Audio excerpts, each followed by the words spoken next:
والصلاة والسلام على سيد الأنبياء والمرسلين وعلى آله وصحبه أجمعين أما بعد. جب گلستان کو خون کی ضرورت پڑی تو سب سے پہلے وہ گردن ہماری کٹی. آج کہتے ہیں ہم سے یہ اہل چمن یہ چمن ہے ہمارا تمہارا نہیں. معزز سامعین کرام، آج کے اس عظیم الشان پروگرام میں میں آپ حضرات کے روبرو اس عنوان پر گفتگو کرنے کی کوشش کر رہا ہوں، وہ ہے بھارت کی تحریک آزادی میں اہل مدارس اور مسلمانوں کا کردار. دعا کرے کہ رب العالمین ہماری زبان سے کچھ صحیح اور سچی باتیں کہلوا دے. میرے محترم دوستو، آزاد ہندوستان کی فضا میں ہر سال دو ایسے تاریخی دن آتے ہیں جو ہر ایک ہندوستانی کے لیے بہت ہی اہمیت رکھتے ہیں.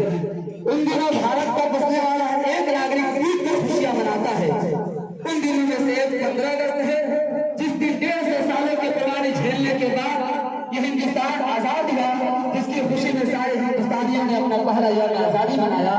اور دوسرا 26 جنوری، جس دن ہمارا ملک ہندوستان ایک جمہوری ملک بنا، جس کے نتیجے میں تمام بھارت واسیوں نے مل کر جشن جمہوریت کیا. میرے محترم دوستو، آج کا یہ روشن دن ہندی اتہاسک دنوں میں سے ایک روشن دن ہے. آج دیش بھر میں 76واں یوم جمہوریہ دھوم دھام سے منایا جا رہا ہے. لوگ ایک دوسرے کو مبارکباد دے رہے ہیں، بچے خوشیوں سے جھوم رہے ہیں، اور پورے ملک کے تمام چھوٹے بڑے دنیاوی اور اصلی اداروں نے آزادی کے ترانے اور شہیدان وطن کے حالات پڑھ کر اور گا کر سنائے جا رہے ہیں. میرے پیارے بھائیوں، جانتے ہیں کیوں؟ اس لیے کہ اب سے قریب 76 سال پہلے آج ہی کے دن جمہوریت کی شکل میں ہمیں اپنے مذہبی، سیاست و معاشرت اور خیالات کی آزادی نصیب ہوئی تھی. ہمارے بزرگوں کی لازوال قربانی رنگ لائی اور ایک ایسا ادھورا خواب پورا ہوا جو صدیوں پہلے دیکھا گیا تھا. میرے محترم دوستو، ہم اپنے ملک میں جس آزادی کی بات کرتے ہیں وہ آزادی ہمیں یوں ہی نہیں مل گئی، بلکہ اس آزادی کو پانے کے لیے ہمارے علماء نے بڑی قربانیاں دی ہیں. اس آزادی کو حاصل کرنے کے لیے علماء نے اپنے بیوی کو بیوہ اور بچوں کو یتیم نہیں کیا ہے. اس آزادی کو پانے کے لیے ہزاروں ماں نے اپنے بچوں کو دین میں نہاتے دیتا ہے.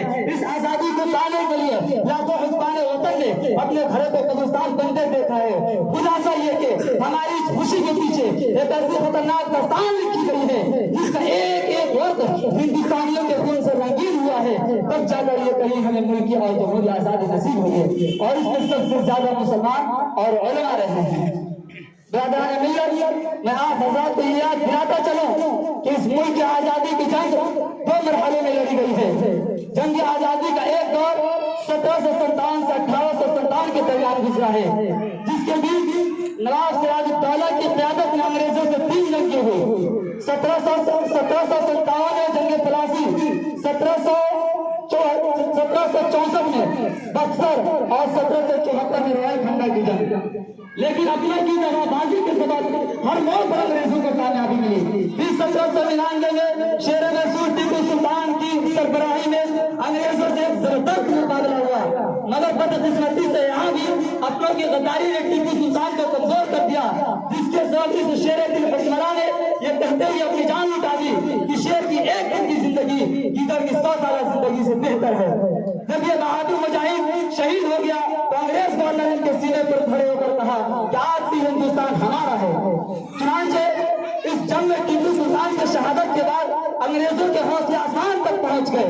وہ ایک ایک کر کے چھوٹے بڑے شہروں پر قبضہ کرتے ہوئے دلی پہنچے. وہاں پہنچ کر جب انہوں نے 1803 میں اعلان کیا کہ ملک بادشاہ سلامت تھا مگر آج سے حکم ہمارا چلے گا، تو اس وقت سب سے بڑے عالم دین مولانا شاہ عبد العزیز محدث دہلوی نے انگریزی سامراج کے خلاف ایک فتویٰ دیا، اور یہ فتویٰ ملک کے کونے کونے میں آگ کی طرح پھیل گیا اور کہا لوگوں اب ہندوستان غلام بن چکا ہے، اب انگریزی سامراج کے خلاف ہمارے اوپر جہاد فرض ہے.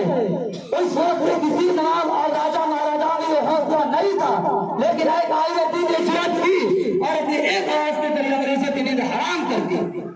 شاہ صاحب کے انتقال کے بعد سید احمد شہید اور شاہ اسماعیل شہید نے اس تحریک کو آگے بڑھایا اور پورے ملک کے چاروں کر کے یہاں کے عوام کو مقابلہ کے لیے آمادہ کیا، جس کے نتیجے میں 1857 میں ایک جنگ ہوئی۔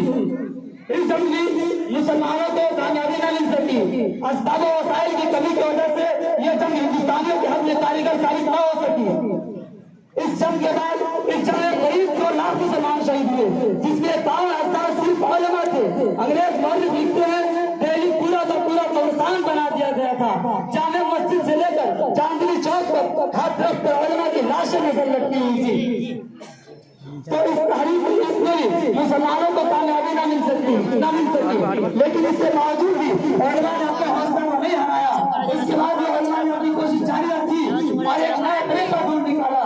چنانچہ جب علماء نے دیکھا کہ جن بچوں کے باپ بھائی جنگ میں شہید ہو چکے ہیں انگریز میں اپنے رنگ و روپ میں ڈھال رہے ہیں، تو 1866 میں مولانا قاسم نانوتوی اور دیگر علماء نے مل کر دارالعلوم دیوبند کو قائم کیا، جس کا ایک ہی مقصد تھا کہ اس ادارے سے ایسے جانباز تیار کیے جائیں جو انگریزی سامراج کو اکھاڑ سکے۔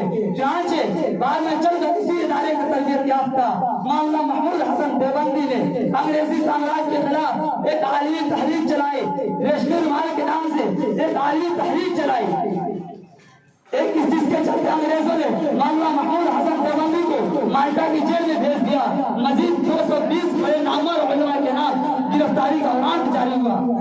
اتنا سب کچھ ہوا مگر علماء کے حوصلے پر آج تک نہیں آیا۔ پھر مولانا ابوالعاصم سجاد اور مولانا قطب کے بیت اللہ دہلوی نے جمعیت علماء ہند قائم کیا اور انگریزوں بھارت چھوڑو کا نعرہ دیا۔ اسی بیچ جیل سے رہا ہونے کے بعد مولانا محمود حسن دیوبندی نے اس تنظیم کی سرپرستی کی اور کانگریس کے ساتھ مل کر تحریک چلانے کا فیصلہ کیا۔ اسی لیے جمعیت کے رہنماؤں نے اور مسلمانوں نے گاندھی جی کو مہاتما کا لقب دیا اور ایک بڑا رہنما قرار دیا اور